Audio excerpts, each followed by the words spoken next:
All right, so what I'm wearing here is a portrayal of what soldiers could have looked like by the time 1777 rolled around. And I'm wearing a linen hunting shirt. I'm not really wearing any underclothes or any, what is it, waistcoat, just because it's really hot outside. But normally you would have all those sorts of things. A lot of the times, especially when you get towards 1777 and on, you have to think about where we're going to get things from. And so the world supply of wool is basically sourced from Great Britain.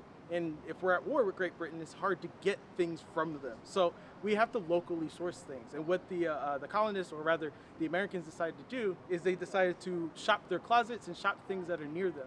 And a very North American garment that you could, or that most people would have, is a linen hunting shirt like this, specifically for going out and hunting in the woods and things like that. You wouldn't want to wear your nice clothes out in the woods to go do that stuff, so you wear something like this. But this became synonymous for a little bit with like sharpshooters in terms of how the British perceived this. They didn't realize that this is just something that people wore. They thought that these backwoods guys would be these really good sharpshooters, but that's not the case at all.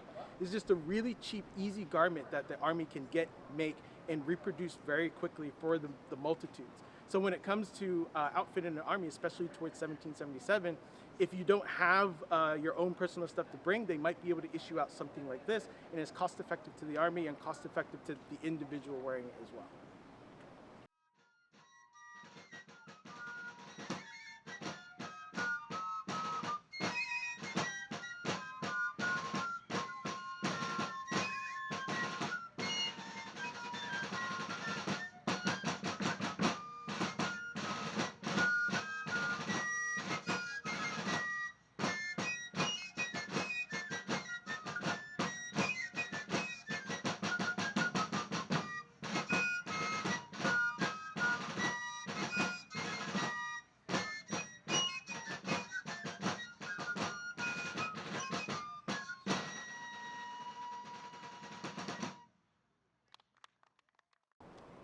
So the Old Barracks, the building that's now the Old Barracks Museum, was used as a hospital from summer of 1776 through to about summer of 1783, so almost the entire duration of the war.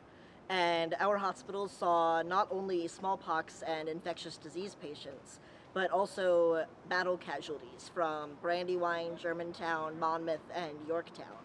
And we know that there were at least 217 patients whose names and stories we found from muster rolls and pension records, who spent time at the Trenton Barracks Hospital and either traveled on their way or, found their way out of the Army after being in the hospital through desertion or discharges, and about 20 patients who passed away during their time at our hospital.